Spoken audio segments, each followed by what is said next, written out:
9வது தசகம் விளக்க உரை. ஸ்லோகம் 1. ஓ குருவாயூரப்பா, தங்கள் நாபி கமலத்தில் பிரம்மதேவன் உண்டானார்.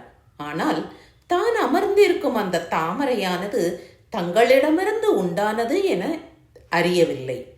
இது எங்கிருந்து உண்டாயிற்று என 4 புறத்திலும் பார்த்தார். அவருக்கு அப்பொழுது 4 முகமாக இருந்தது பயனுள்ளதாக ஆயிற்று. அதாவது 8 திக்குகளையும் மிகுந்த ஆவலுடன் பார்ப்பதற்கு 4 முகமாக இருந்தது மிகவும் உதவியாக இருந்தது. ஸ்லோகம் 2. பிரம்மதேவன் அமர்ந்திருக்கும் அந்த தாமரையானது சமுத்திர ஜலத்தால் அசைந்தது. அந்த தாமரைக்கு ஆசிரியமான தங்களுடைய சரீரத்தை காணவில்லை. இந்த பெரும் தாமரையில் நான் தனித்து இருக்கிறேனே, இந்த தாமரை எங்கிருந்து உண்டாயிற்று என்று மிகுந்த ஆலோசனை செய்தார். ஸ்லோகம் 3. ஓ குருவாயூரப்பா, பிரம்மதேவனோவெனில் சிறந்த புத்தியுள்ளவர். இந்த தாமரைக்கு ஏதாவது ஒரு காரணம் நிச்சயம் இருக்க வேண்டும் என தீர்மானித்தார். அவர் தமது யோக சக்தியினால் தாமரை தண்டின் துவாரத்தில் செல்லும் திறமையை அடைந்து தேடினார். ஆனால் தங்களுடைய மிக்க மனோகரமான திவ்ய சரீரத்தை காணவில்லை. ஸ்லோகம் 4. பிரம்மதேவன் 100 வருஷ காலம் தாமரை தண்டின் துவாரங்களில் தேடினார். தனக்கு காரணமான தங்களை எங்கும் காணவில்லை. தங்கள் அனுக்கிரகமின்றி தனது முயற்சி பயனளிக்காது என தீர்மானித்தார். உடன் ஆசனம் முதலிய அஷ்டாங்கங்களை மேற்கொண்டு தியானத்தை தீவிரமாக செய்ய ஆரம்பித்தாராமே என நம்பூதிரி கேட்க ஸ்ரீ அப்பனும் ஆம் என அங்கீகரித்தார். ஸ்லோகம் 5. பிரம்மதேவன் 100 வருஷம் தவம் புரிந்தார். அந்த தவத்தின் மூலம் திருட சமாதி அடைந்தார். அதன் மூலம் திவ்ய ஞானத்தை அடைந்தார். உடன் ஆதிசேஷன் மீது அமர்ந்த தங்களுடைய திவ்ய சரீரத்தை ஞான கண்ணால் கண்டு பரமானந்தத்தை அடைந்தாராமே என்று கேட்க ஸ்ரீ அப்பனும் ஆம் என்று அங்கீகரித்தாராம். ஸ்லோகம் 6. ஸ்ரீ பிரம்மதேவன் தரிசித்த பகவானின் ஸ்வரூபத்தை நம்பூதிரி வர்ணிக்கிறார்.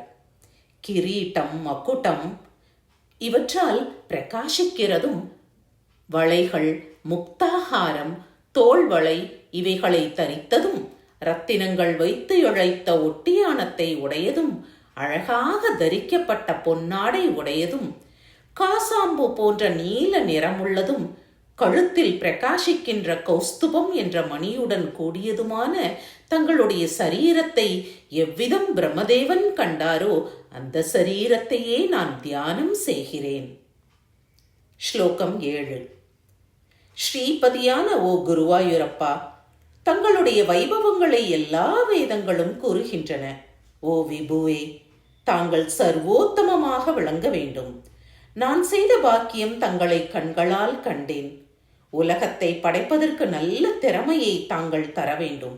இம்மாதிரி பிரம்மதேவனால் துதிக்கப்பட்ட கல்யாண குணகணங்களை உடைய தாங்கள் என்னை காக்க வேண்டும் என நம்பூதிரி வேண்டுகிறார்.